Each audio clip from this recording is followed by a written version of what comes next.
नमस्कार, मेरा नाम है सुमित सिंह मेहता। हाजिर हूँ आपके सामने क्लास 12 फिजिक्स से रिलेटेड एक और नया लेक्चर लेके।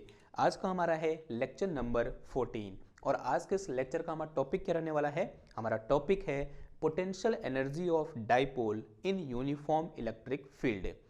अब आप सब लोग जानते हो कि भाई पोटेंशियल एनर्जी क्या होती है। आप लोगों ने बचपन में पढ़ा है कि एनर्जी ड्यू टू पोजीशन और configuration of any object is known as potential energy of that object. अब क्वेश्चन ये है कि यहां पर इस डाइपोल की पोटेंशियल एनर्जी का क्या मतलब हुआ। यहां पर हम सिर्फ डाइपोल की पोटेंशियल एनर्जी नहीं बोल रहे, हम क्या बोल रहे हैं, डाइपोल की potential energy in uniform electric field. मान लिया मेरे पास यहां पर क्या है, इस तरह से एक यूनिफॉर्म इलेक्ट्रिक फील्ड है जो इस तरीके से यहां पर मैंने आपको दिखा दिया with the help of parallel electric field lines. मैंने क्या किया, इस इलेक्ट्रिक फील्ड में इस तरह से डाइपोल को रख दिया और हम सब जानते हैं इसका एक सिरा कैसा होगा, प्लस क्यू होगा और दूसरे पर क्या होगा, माइनस क्यू होगा। इस पर यहाँ की ओर फोर्स लगेगा कितना, क्यू ई फोर्स लगेगा और यहाँ की ओर फोर्स लगेगा कितना, इतना ही, लेकिन किस डायरेक्शन में, अपोजिट डायरेक्शन में। ओके, अज्यूम कर लो इसका डाइपोल मोमेंट कितना है, P है, जो कि इस तरह से है माइनस क्यू से प्लस क्यू की ओर। और अज्यूम कर लिया ये जो इलेक्ट्रिक फील्ड है इसकी इंटेंसिटी कितनी बोल दी, E बोल दी, जो क्या है, यूनिफॉर्म है। अब इस डाइपोल को एक बार गौर से देखो, इस डाइपोल की इस इलेक्ट्रिक फील्ड की रिस्पेक्ट में कुछ पोजीशन है और उस पोजीशन को मैं किससे दिखा सकता हूं, इस एंगल से दिखा सकता हूं। जब मैं ये बोल रहा हूं कि मेरा डाइपोल मेरे इलेक्ट्रिक फील्ड से थीटा एंगल पर रखा हुआ है, एक्चुअली मैं किसको दिखा रहा हूं, इस डाइपोल की पोजीशन को दिखा रहा हूं इन दिस इलेक्ट्रिक फील्ड। और इसी पोजीशन की वजह से, या बोल सकते हैं इसी ओरिएंटेशन की वजह से, इसके पास क्या होती है, कुछ एनर्जी होती है, and that energy is known as potential energy of dipole in electric field. जो मैं बोल रहा हूं वही मैंने यहां पर लिख दिया है। एक बार हम क्या करेंगे, इसको पढ़ेंगे, ठीक है। क्या लिखा देखो, energy associated with orientation of dipole in electric field is called potential energy of dipole in electric field. ये बात समझ में आ गई। डेफिनेशन क्या है, बहुत सिंपल है। अब बारी किसकी है, कैलकुलेशन की, कि भाई कि कैसे हम इस पोटेंशियल एनर्जी को क्या करेंगे, कैलकुलेट करेंगे। तो इन डालो क्या, calculation of potential energy. Reading क्या हो जाएगी, कैलकुलेशन ऑफ पोटेंशियल एनर्जी। अब ये थोड़ा सा क्या होता है ना, ट्रिकी काम होता है, कठिन नहीं है, थोड़ा सा ट्रिकी काम है। थोड़ा सा यहाँ पर क्या करना होता है, हमको मैथमेटिकल स्टेप यूज करने होते हैं, थोड़ा सा दिमाग लगाना होता है। तो पहले मैं क्या करूंगा, इन जनरल बात करूंगा, फिर मैं एक स्पेशल केस लूंगा जो किसके लिए होगा, डाइपोल के लिए होगा। तो पहले ये बात कर लेते हैं कि हम इन जनरल कैसे पोटेंशियल एनर्जी को फाइंड करते हैं। और जो पहली लाइन बोलूंगा वही आपको चौंका देगी। पहली लाइन ये है कि हम कभी भी किसी एक पॉइंट पर पोटेंशियल एनर्जी फाइंड नहीं करते हैं, हम हमेशा difference of potential energy find करते हैं। बहुत इंपॉर्टेंट लाइन है, तो ऐसे नोट, ये हिडन डालना, इसके नीचे से नोट करके लिखना। पहला नोट तो क्या हो जाएगा मेरे पास, ऐसे पॉइंट बना के लिखना, we always find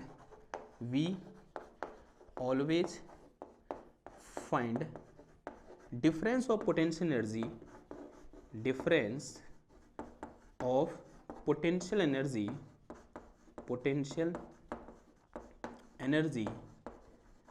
between two points,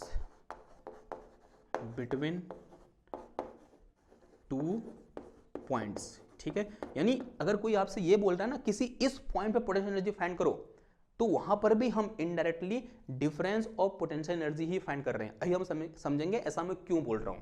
फिलहाल मैंने लाइन लिखी यहां पर कि we always find difference of potential energy between two points. मैंने मान लिया मेरे पास दो पॉइंट ये हैं, एक पॉइंट ये है और एक पॉइंट ये है। इसे मैंने क्या बोल दिया, इनिशियल पॉइंट आई, और इसे मैंने क्या बोल दिया, फाइनल पॉइंट एफ। मैं इसको पॉइंट 1, पॉइंट 2 बोल सकता हूं। मैं इन जनरल बात करना चाह रहा हूं, ठीक है। मैं अज्यूम कर ले रहा हूं कि इस पॉइंट आई पर जो मेरा पोटेंशियल है वो कितना है, यू आई है, और पॉइंट एफ पर जो पोटेंशियल है वो कितना है, यू एफ है। तो चेंज इन पोटेंशियल एनर्जी कितना आ जाएगा, delta U is equal to U final minus U initial. और हम हमेशा क्या कैलकुलेट करते हैं, चेंज इन पोटेंशियल एनर्जी ही कैलकुलेट करते हैं। ओके, नाउ अब अगर कभी कभी क्वेश्चन ये आता है कि भाई मैंने फिर तो यू आई और यू एफ कैसे निकाला, तो तो इसका मतलब ये हुआ कि हम किस तरह से किसी एक पॉइंट पर पोटेंशियल एनर्जी फाइंड करेंगे। तो इसके लिए हम क्या करते हैं, एक छोटी सी ट्रिक यूज करते हैं। ट्रिक भी नहीं बोलेंगे, एक कॉन्सेप्ट यूज करते हैं और उसे हम बोलते हैं कॉन्सेप्ट ऑफ रेफरेंस पॉइंट। हम एक ऐसा पॉइंट चूज करते हैं जिस पॉइंट पर पोटेंशियल एनर्जी जीरो होती है। तो मैं लिख के चल रहा हूं, बेहतर समझ में आएगा। तो अब अगला पॉइंट बना के लिखो इस तरह से, to find potential energy at any point at first we define a reference point,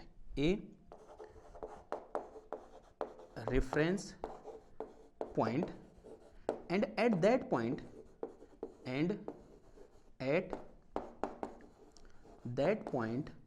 potential energy is zero.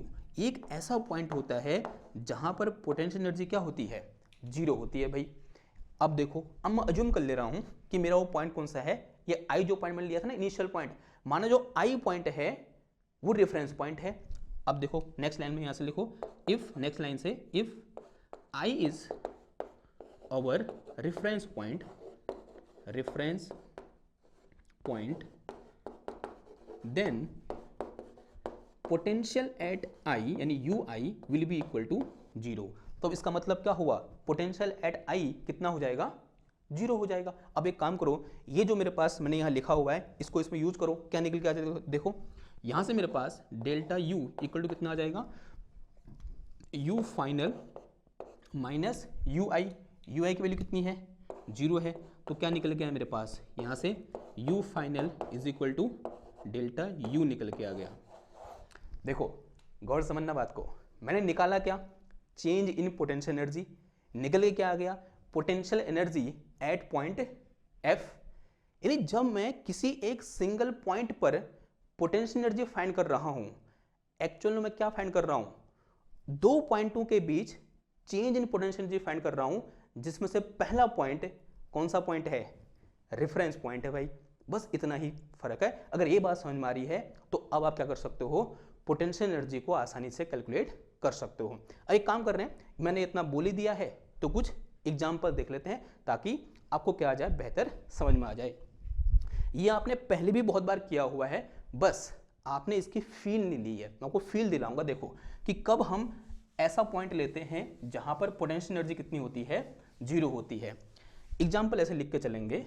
एक चीज आपको याद आ रही होगी, बचपन में आपके सर आपसे बोलते होंगे, मैंने भी अपने जो बच्चे हैं क्लास 9 के क्लास 10 के उनसे बोला है कि अगर ये मेरे पास क्या है, अर्थ की सरफेस है, तो अर्थ की सरफेस पर ग्रेविटेशनल पोटेंशियल एनर्जी कितनी होती है, जीरो होती है। अगर मैं ये बोलूं कि this is our Z coordinate, तो यहाँ पर जेड इक्वल टू कितना हो जाएगा, जीरो हो जाएगा। तो at Z equal to zero at this point potential energy will be equal to zero. ये बात समझ में आई आपको, यहां पर पोटेंशियल एनर्जी कितनी है, जीरो है। तो जो ये z equal to zero point है, ये ग्रेविटेशनल पोटेंशियल एनर्जी के लिए कैसा पॉइंट है, रेफरेंस पॉइंट है। उसी तरह से आपने सुना होगा कि अगर मेरे पास ये स्प्रिंग और मास का एक सिस्टम है यूं करके, और यहां पर इस तरह से एक मास लगा हुआ है, और ये क्या है, इसकी इक्विलिब्रियम पोजीशन है, और इसे मैंने क्या बोल दिया, x इक्वल टू जीरो बोल दिया। तो इस x इक्वल टू जीरो पर हम क्या बोलते हैं, पोटेंशियल एनर्जी कितनी होगी भाई, जीरो होगी। इसका मतलब ये x इक्वल टू जीरो क्या है, रेफरेंस पॉइंट है इस सिस्टम के लिए। उसी तरह से एक और एग्जांपल देखो, पेंडुलम के बारे में सबने सुना हुआ है, ठीक है। अगर मैं ये बोलूं कि मेरे पास ये क्या है, एक सिंपल पेंडुलम है, और यहां पर मैंने कितना बोल दिया, z इक्वल टू कितना है, जीरो है, यानी ये जस्ट अर्थ की सरफेस को टच कर रहा है। ओके, तो क्या करेगा, ऐसे ऑसिलेट करेगा, माना इधर से ले गया ऑसिलेट होके इधर पहुंचा, फिर कहां पहुंचेगा, इधर आएगा, फिर कहां पहुंच जाएगा, इधर पहुंच जाएगा इस तरह से। ओके, और यहां पर जो पोटेंशियल एनर्जी होगी कितनी होगी, जीरो होगी।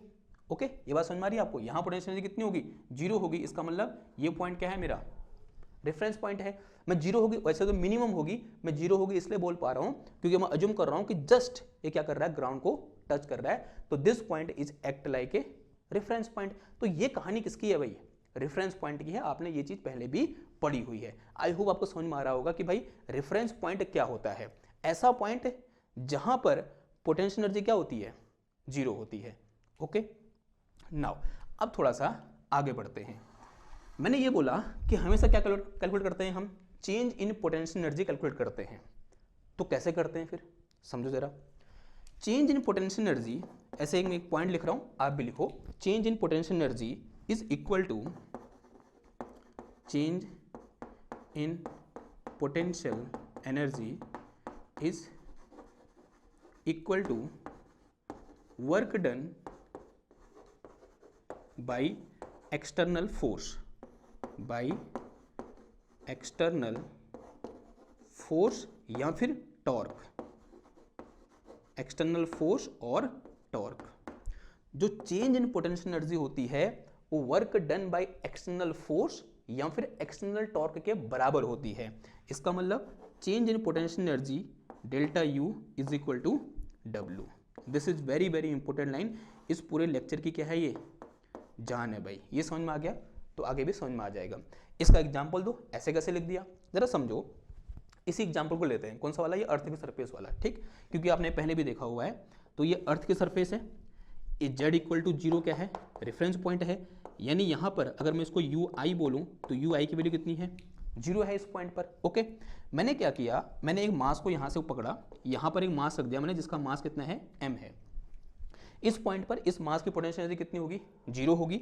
मैं इसको यहाँ से उठाया कहाँ ले गया, h हाइट पर ले गया, उठा के मैं कहाँ ले गया, इधर पे ले गया, और इस मास को मैंने यहाँ रख दिया। ये कितना है मेरे पास, z इक्वल टू यहाँ पे वैल्यू कितनी है, h है। यानी ये डिस्टेंस यहाँ से लेकर यहाँ तक, this is equal to h। ये किसके बराबर है, h के बराबर है। अब अगर मुझे इस मास को यहाँ से उठाना है तो मिनिमम कितना फोर्स लगाना पड़ेगा, जितना नीचे को क्या लग रहा है, ग्रेविटेशनल फोर्स लग रहा है। और ग्रेविटेशनल फोर्स कितना लग रहा है बताओ, mg के बराबर लग रहा है। नीचे ग्रेविटेशनल फोर्स कितना लग रहा है, mg फोर्स लग रहा है। और इतना ही मुझे क्या करना पड़ेगा, ऊपर की ओर फोर्स लगाना पड़ेगा, तभी तो इसको यहाँ से उठाकर यहाँ ले जाऊंगा मैं।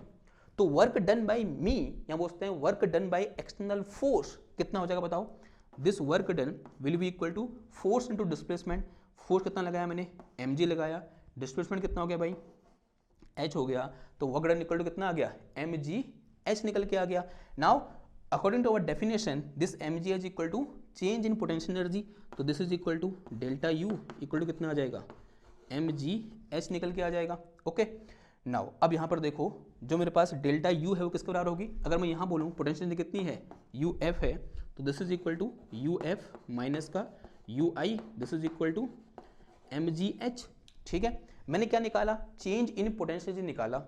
अब देखो मेरी खुशनसीबी है कि मेरा जो इनिशियल पॉइंट था वो कहाँ पर है, रेफरेंस पॉइंट पर है। यहाँ पोटेंशियल एनर्जी कितनी है, जीरो है, तो जीरो पुट कर दो यहाँ पर, तो कितना आ गया ये, यू एफ माइनस का zero is equal to mg h। तो ऐसा करते ही क्या निकल के आया, पोटेंशियल एनर्जी या gravitational potential energy at point z equal to h, या फिर u फाइनल निकल के आ गया, this is equal to mg h। और ये फॉर्मूला आपने पढ़ा हुआ है। आपने इसे क्या बोला था, potential energy eight height h बोला था। एक्चुअल में ये क्या है, इन दोनों पॉइंटों के बीच की पोटेंशियल एनर्जी का डिफरेंस है। किसी एक पॉइंट पे पोटेंशियल एनर्जी हम कभी भी फाइंड नहीं करते हैं। आई होप आपको थोड़ा बहुत फील आ रही होगी। अगर फील आ चुकी है तो अब आते हैं अपने मेन मुद्दे पर, और मेन मुद्दा क्या है, calculation of potential energy of, अब लिखना क्या, electric dipole in electric field या यूनिफॉर्म इलेक्ट्रिक फील्ड। तो इसको मिटाऊं मैं, तो मिटा रहा हूं, ठीक। नाउ अगेन अज्यूम कर लो कि मेरे पास क्या है, इस तरह से यहाँ पर एक यूनिफॉर्म इलेक्ट्रिक फील्ड है जो कि आपको साफ साफ इस तरह से देखने को मिल रहा है। Okay, late us say this electric field is E. Electric field कितना है, ये ई है, जो कि इस डायरेक्शन में है। अब मैं क्या कर रहा हूँ, इस इलेक्ट्रिक फील्ड में एक dipole at some angle theta रख दे रहा हूँ। जो मैंने डायपोल रखा हुआ है कितने एंगल पर रखा हुआ है, यहाँ से थीटा एंगल पर रखा हुआ है, ठीक। तो ये कितना हो गया, माइनस क्यू है, ये कितना है, प्लस क्यू है। इधर क्यों कितना फोर्स लगेगा, क्यू ई के बराबर। इधर क्यों कितना फोर्स लगेगा, माइनस का क्यू ई के बराबर। और माइनस साइन क्या दिखा रहा है, अपोजिट, ठीक है। और इसका डायपोल मोमेंट कहाँ की ओर होगा, in this direction. This is direction of dipole moment of this dipole, and this dipole moment हम सब जानते हैं P इक्वल टू, यहाँ बोलते हैं, हाँ, दिस P इक्वल टू कितना होता है मेरे पास, Q इंटू 2L के बराबर होता है। और हमने कल डिस्कस किया था कि जैसे मैं इस डायपोल को इस इलेक्ट्रिक फील्ड में रखूंगा एट सम एंगल, तो उसमें क्या लगेगा, एक टॉर्क लगेगा। And this torque tau vector is equal to क्या पढ़ा था हमने, P vector cross E vector पढ़ा था। And magnitude of this torque will be equal to P E, कितना आ जाएगा यहाँ पर, साइन थीटा आ जाएगा, जहाँ पर थीटा क्या है, पी और ई के बीच का एंगल है। Now set is some equation number 1। Now मुझे निकालना क्या है, सिंपल चेंज इन पोटेंशियल निकालना है, क्योंकि हम तो वैसे तो निकालते नहीं, किसी एक पॉइंट में पोटेंशियल तो निकाल नहीं सकते, हम सिर्फ क्या निकालेंगे, चेंज इन पोटेंशियल एनर्जी, और फिर वहां पर एक रेफरेंस पॉइंट चूज करेंगे जैसे हमने यहां पर किया था। Okay, change in potential energy निकालेंगे जो किसका बराबर होगा, वर्क डन के बराबर होगा। अब देखो, तो यहां पर क्या लिखूंगा मैं, work done by external force या फिर एक्सटर्नल टॉर्क, तो ऑब्वियसली बात है एक्सटर्नल टॉर्क।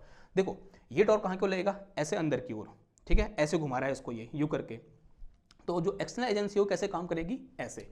मैं अज्यूम कर रहा हूं, मैंने इसको ऐसे पकड़ा, ये ऐसे था पहले, मैंने इसको ऐसे घुमा दिया, छोटा सा एंगल, बहुत छोटा एंगल, कितना घुमाया मैंने, ऐसे घुमा दिया। पहले डायपोल ऐसे था, मैंने ऐसे घुमा दिया इसको, यानी मुझे क्या करना पड़ेगा, वर्क करना पड़ेगा, या मुझे क्या लगाना पड़ेगा, बाहर से कुछ एक्सटर्नल टॉर्क लगाना पड़ेगा, जिसकी मिनिमम वैल्यू कितनी होगी, पी ई साइन थीटा के बराबर होगी। जैसे यहाँ पर एक्सटर्नल फोर्स की मिनिमम वैल्यू कितनी थी, एम जी के बराबर थी, उसी तरीके से यहाँ पर लगने वाले मिनिमम टॉर्क की वैल्यू, जो एक्सटर्नल टॉर्क होगा उसकी वैल्यू कितनी होगी, पी ई साइन थीटा के बराबर होगी।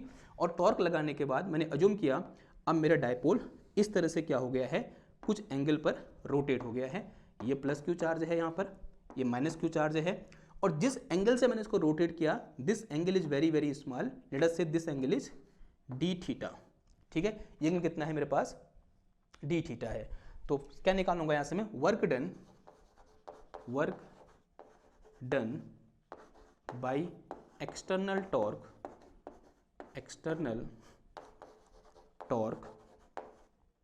टू रोटेट डाइपोल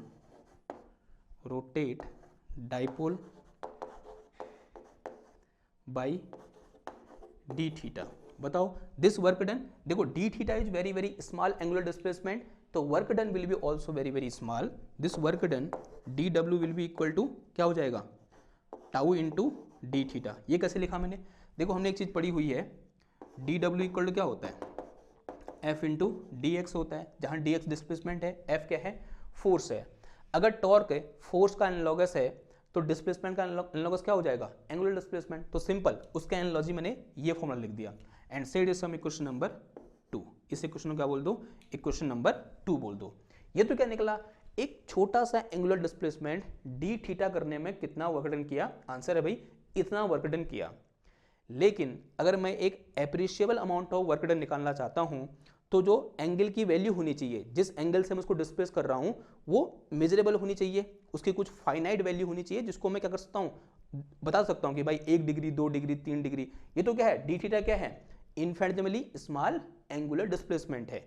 नाउ अब मैं यहां पर बोल रहा हूं कि if we displace this dipole from θ1 to θ2, तो now work done to rotate, जब मैं डिस्प्लेस बोल रहा हूं तो एंगुलर डिस्प्लेसमेंट की बात हो रही है, ठीक है, to rotate the dipole from θ1 to θ2। बताओ क्या करेंगे हम, इस इक्वेशन नंबर 2 को इंटीग्रेट कर देंगे। तो ऑन इंटीग्रेटिंग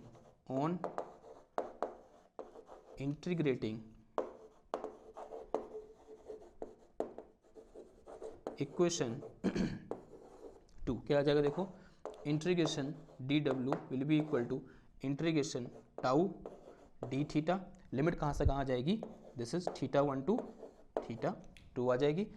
डी डब्ल्यू का इंटीग्रेशन कितना हो जाएगा, सिंपल डब्ल्यू हो जाएगा, and this is equal to under root of θ1 से कितना आ गया, सॉरी अंडर रूट है,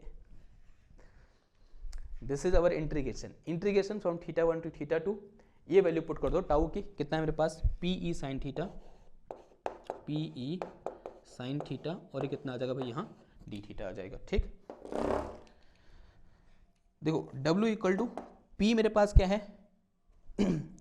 डायपोल मोमेंट जो कि कांस्टेंट है, बाहर आ जाएगा।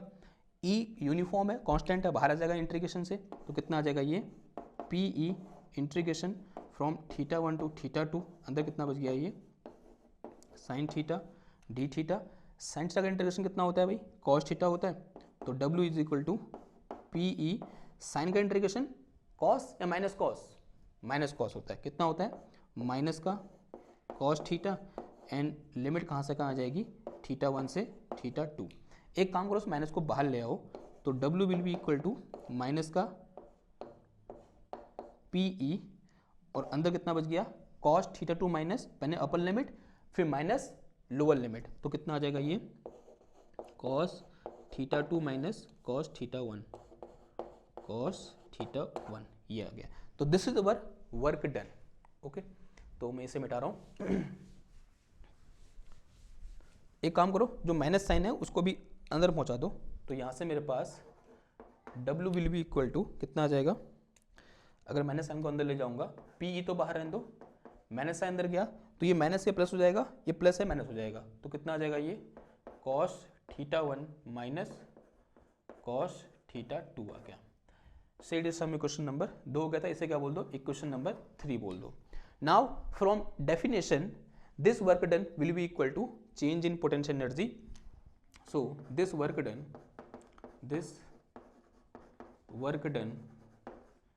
will be equal to change in potential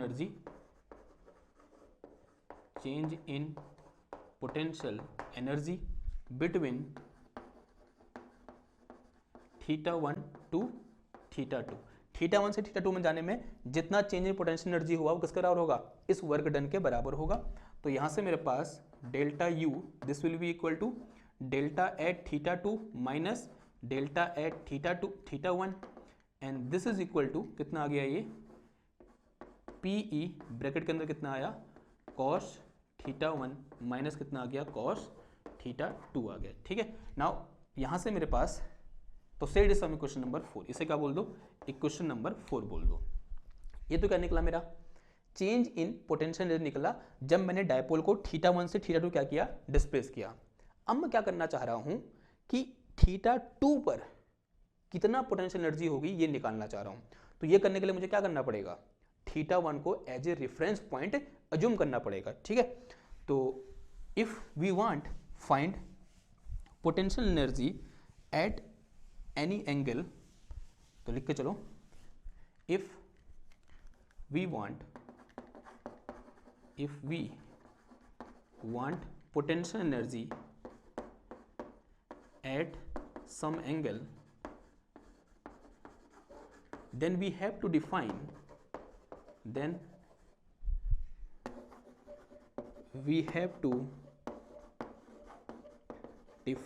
reference point,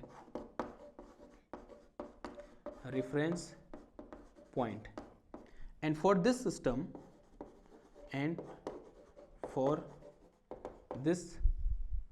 system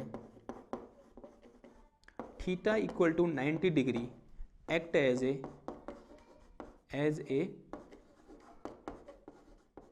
reference point।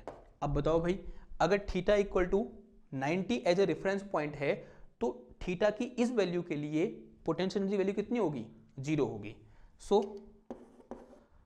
u for 90 degree will be equal to 0, यानी potential energy at theta equal to 90 will be equal to 0। इसलिए हमने यहां पर क्या किया, एक पॉइंट डिफाइन किया या बोलते हैं एक एंगल डिफाइन किया, that angle is theta equal to 90 degree, और जो क्या है रेफरेंस पॉइंट है, इसका मतलब इस पॉइंट पर पोटेंशियल एनर्जी कितनी है, 0 है। नाउ इन इक्वेशन नंबर 4,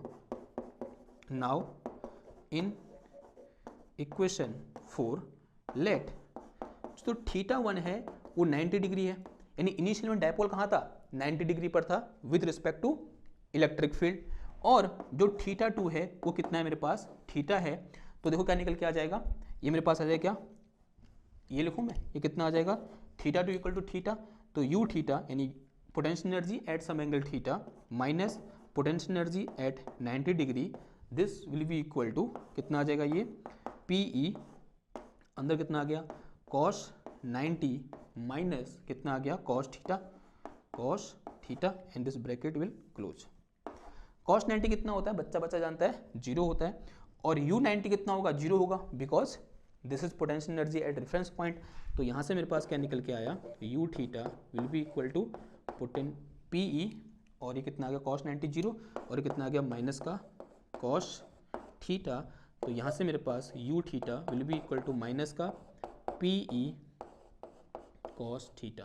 तो this is formula of potential energy at some angle ठीक। जब कोई डाइपोल इलेक्ट्रिक फील्ड के साथ थीटा एंगल पर होगा, तब उस एंगल पर पोटेंशियल एनर्जी की वैल्यू कितनी होगी भाई, इतनी होगी, u theta equal to minus का PE cos थीटा। और ये बहुत इंपॉर्टेंट है, अगर आप इसको गौर से देखो, एक्चुअल में ये भी क्या है, डिफरेंस ऑफ पोटेंशियल एनर्जी है बिटवीन 2 पॉइंट्स। लेकिन हमारी खुशकिस्मती है कि जो पहला पॉइंट है वो कौन सा पॉइंट है, रेफरेंस पॉइंट है भाई, ठीक है। ये बात समझ में आई आपको, ओके। अगर ये बात समझ में आई, अब जरा समझना कि थोड़ा ये समझ लेते हैं कि क्यों हमने इस पॉइंट को रेफरेंस पॉइंट लिया, थीटा इक्वल टू 90 डिग्री को ही हमने क्यों रेफरेंस पॉइंट लिया, एक बार इसको समझ लेते हैं। इक्वेशन नंबर 4 में आएंगे, तो इसको मिटाऊं मैं, तो why we choose theta equal to 90 degree as a reference point, let's see it, ठीक। देखो इक्वेशन नंबर 4 क्या है मेरे पास, ये है कुछ इस तरह से, u theta 2 minus u theta 1 is equal to कितना है ये PE, और अंदर कितना है cos थीटा 1 माइनस कितना आ गया cos थीटा 2 आ जाएगा, ठीक है। इसको मैं ऐसे कुछ मैंने लिखा हुआ है, ओके।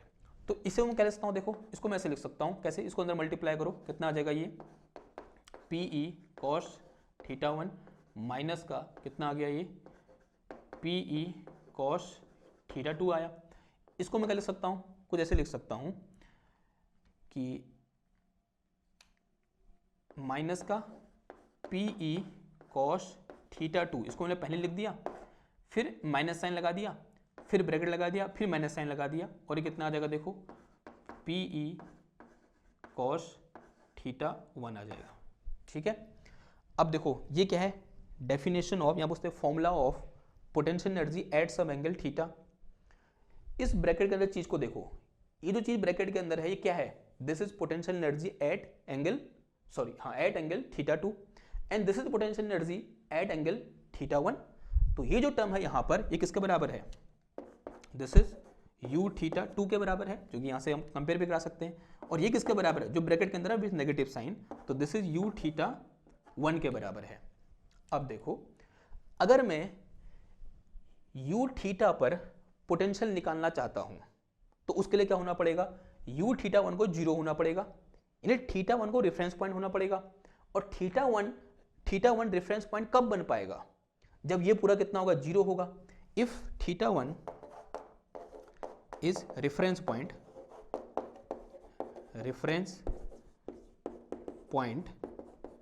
देन इसका मतलब क्या हुआ, this u theta 1 will be equal to 0, और u थीटा 1 कितना है मेरे पास, माइनस का PE cos theta 1 equal to 0। तो यहां से क्या निकल के आया मेरे पास, cos थीटा 1 इक्वल टू 0, और cos थीटा 1 0 कब होगा, when theta 1 equal to 90 degree. That's why we say that कि theta equal to 90 degree is a reference point for this type of system. This type of system करने का मतलब क्या हुआ, जब हमने डायपोलो कहाँ रखा हुआ है, यूनिफॉर्म इलेक्ट्रिक फील्ड में रखा हुआ है। This is very very important thing, you have to understand it. I hope आपको समझ में आ गया होगा कि क्यों हमने थीटा इक्वल टू 90 डिग्री को रेफरेंस पॉइंट लिया, क्योंकि इस एंगल पर उसकी पोटेंशियल कितनी हो जाती है, 0 हो जाती है। क्लियर बात, ओके। अगर इतनी बात समझ में आ गई है, तो अब थोड़ा सा क्या करते हैं, आगे बढ़ते हैं। ये क्वेश्चन 4 हो गया था, इसको क्या बोल दो, सम इक्वेशन नंबर 5 बोल दो, ठीक है। अब एक बार इक्वेशन नंबर 5 को देखो, ये P क्या है, डायपोल मोमेंट है, इलेक्ट्रिक डायपोल मोमेंट है, E क्या है, इलेक्ट्रिक फील्ड है, दोनों वेक्टर क्वांटिटी है। तो ये बन रहा है scalar product of P and E, dot product of P and E। ये मिटाऊं मैं, इसका स्क्रीनशॉट ले लो, मिटा रहा हूं मैं। देखो now equation 5 can be written as potential energy at angle theta will be equal to कितना आ जाएगा, ये माइनस का P E into cos theta है। हमने एक चीज डिस्कस की है क्या, A dot B is equal to क्या होता है, ए बी कॉस थीटा। इस माइनस साइन को हटाओ, इस ब्रैकेट के अंदर देखो, तो जो ब्रैकेट के अंदर चीज है वो यही तो है या नहीं है। तो यहाँ से मेरे पास यही तो है, ये वाली चीज। कंपेयर कर दोनों को, यहाँ पर ए की जो कितना है पी है, ई की जो कितना है बी की जो कितना है ई है, तो ई थीटा इक्वल टू कितना आ गया, माइनस का पी वेक्टर डॉट कितना आ जाएगा, ये ई वेक्टर। तो this is another form of, another formula या बोलते हैं this is another form of this equation number 5। तो इक्वेशन नंबर 5 को मैं ऐसे भी लिख सकता हूँ, set is from equation number 5a बोल दो इसको, इसका नाम क्या दे दो, 5a बोल दो, ठीक ना। अब इस इक्वेशन नंबर 5 हम क्या कर सकते हैं, डिफरेंट केस ले सकते हैं। इन equation number 5, in equation 5 different cases. Case first, case first में क्या बोल रहा हूं मैं थीटा इक्वल टू 180 डिग्री बोल रहा हूं। कितना बोल रहा हूं, थीटा इक्वल टू 180 डिग्री। कहने का मतलब क्या हुआ, यहां पहले जीरो पर देख लेते हैं, थीटा इक्वल टू जीरो पर, कहां देख लो, थीटा इक्वल टू जीरो पर देख लो। तो थीटा इक्वल टू जीरो पर ये मेरे पास इलेक्ट्रिक फील्ड ऐसे है ई, और डायपोल भी कैसे होगा, ऐसे रखा होगा, दिस इज अवर पी, ये डायपोल है और ये इलेक्ट्रिक फील्ड है, तभी तो जीरो हुआ। अगर थीटा इक्वल टू जीरो है तो यू थीटा इक्वल टू कितना आ जाएगा, this will be equal to minus का P E cos zero. Cos zero कितना होता है, 1 होता है भाई। तो यहाँ से मेरे पास यू थीटा इक्वल टू कितना आ गया, माइनस का पी ई आ गया। This is value of potential energy of this dipole when it is align in the direction of dipole. दूसरा देखो, केस सेकंड ले लो यहाँ पर, केस सेकंड। तो केस सेकंड के लिए मैं अज्यूम कर रहा हूँ थीटा इक्वल टू 90 डिग्री। इसमें तो पता ही है कितना होगा, बताओ कितना होगा, बिना कैलकुलेट किए बताओ। ये मेरे पास इलेक्ट्रिक फील्ड ई ऐसे है और डायपोल मेरा कैसे है, ऐसे है, ठीक है। This is my dipole which is perpendicular to the electric field. बताओ कितने को पोटेंशियल एनर्जी, जीरो, ठीक है। कितनी हो जाएगी, जीरो। तो in this case U theta will be equal to minus का P E cos 90 and this is equal to zero, because cos 90 कितना होता है, जीरो होता है। अब बात किसी करते हैं, केस थर्ड की बात करते हैं। तो केस थर्ड में क्या आ जाएगा बताओ, थीटा इक्वल टू 180 डिग्री, यानी ये मेरे पास इलेक्ट्रिक फील्ड ऐसे रखा हुआ है और डायपोल ऐसे रखा हुआ है, ठीक है। तो theta equal to 180 degree, theta equal to 180 degree, या इसको क्या बोलते हैं हम, एंटी पैरेलल बोल देंगे, ठीक। तो यहाँ से मेरे पास यू थीटा इक्वल टू कितना आया, माइनस का पी ई कॉस 180 डिग्री। तो कॉस 180 कितना होता है, बच्चा जानता है भाई, कॉस 180 -1 होता है। तो यहाँ कितना आ जाएगा भाई, -1 आ जाएगा। तो माइनस का हो जाएगा, प्लस हो जाएगा, तो this will be equal to simple P E. तो you theta will be equal to P E. तो ये 3 केस निकल के आए।